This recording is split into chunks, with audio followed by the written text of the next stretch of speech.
Assalamualaikum warahmatullahi wabarakatuh. Perkenalkan, nama saya Marlinda Abdeliani, NPM 22133200099 dari Prodi Manajemen Universitas PGRI Yogyakarta. Tujuan dari pembuatan video ini untuk memenuhi tugas akhir semester mata kuliah Pancasila. Analisis korupsi di Indonesia. Dari pandangan hukum, menurut Undang-Undang Nomor 20 Tahun 2001, korupsi merupakan perbuatan seseorang atau sekelompok orang yang dengan sengaja dan melawan hukum memperkaya diri sendiri maupun orang lain atau perusahaan yang dapat merugikan keuangan negara atau perekonomian nasional. Di Indonesia, ada banyak sekali kasus korupsi yang harus ditindaklanjuti, diselidiki, dan diatasi.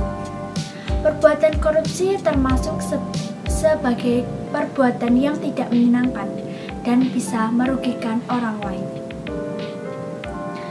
Korupsi diatur dalam Undang-Undang Nomor 28 Tahun 1999 tentang penyelenggaraan negara yang bebas dari korupsi, kolusi, dan nepotisme. Undang-Undang Nomor 31 Tahun 1999 tentang pemberantasan tindak pidana korupsi, serta Undang-Undang Nomor 20 Tahun 2001 tentang perubahan atas Undang-Undang Nomor 31 Tahun 1999 tentang pemberantasan tindak pidana korupsi. Penyebab terjadinya korupsi bisa didasari karena adanya faktor eksternal dan internal. Faktor internal penyebab terjadinya korupsi antara lain: yang pertama, sifat serakah manusia, selalu merasa tidak berkecukupan dan memiliki hasrat besar untuk memiliki segalanya. Yang kedua, gaya hidup yang konsumtif. Demi diterima dalam lingkungan sosial, banyak orang memilih untuk melakukan gaya hidup yang konsumtif.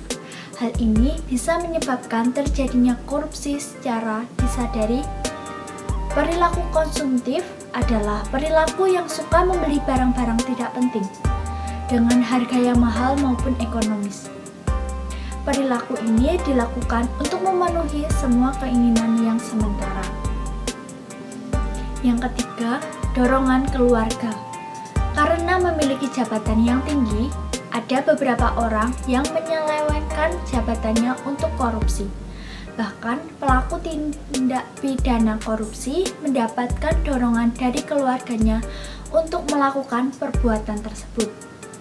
Hal ini tentu saja didasari dengan alasan memenuhi kebutuhan keluarga. Faktor eksternal penyebab terjadinya korupsi. Yang pertama, aspek pemahaman masyarakat terhadap korupsi.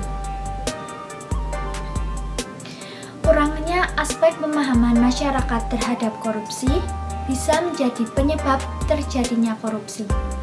Hal ini disadari karena masyarakat tidak sadar kalau terlibat dalam korupsi atau menjadi korban utama dalam tindak pidana korupsi.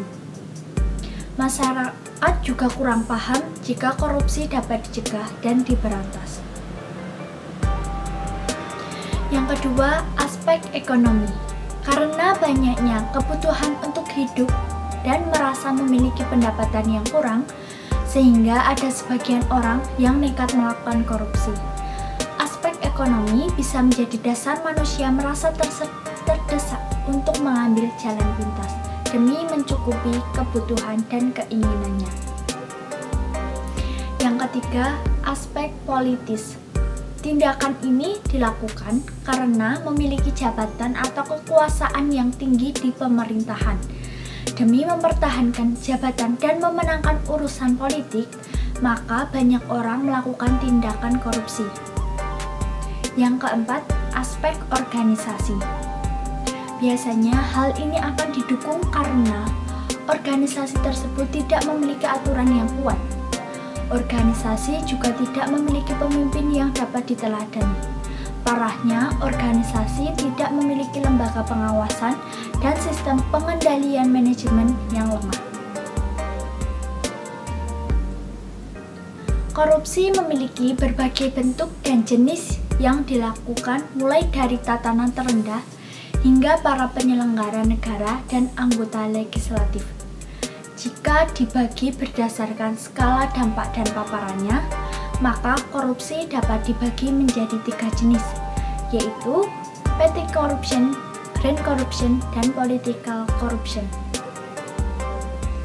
Yang pertama, petty corruption. Petty corruption adalah korupsi skala kecil oleh pejabat publik yang berinteraksi dengan masyarakat.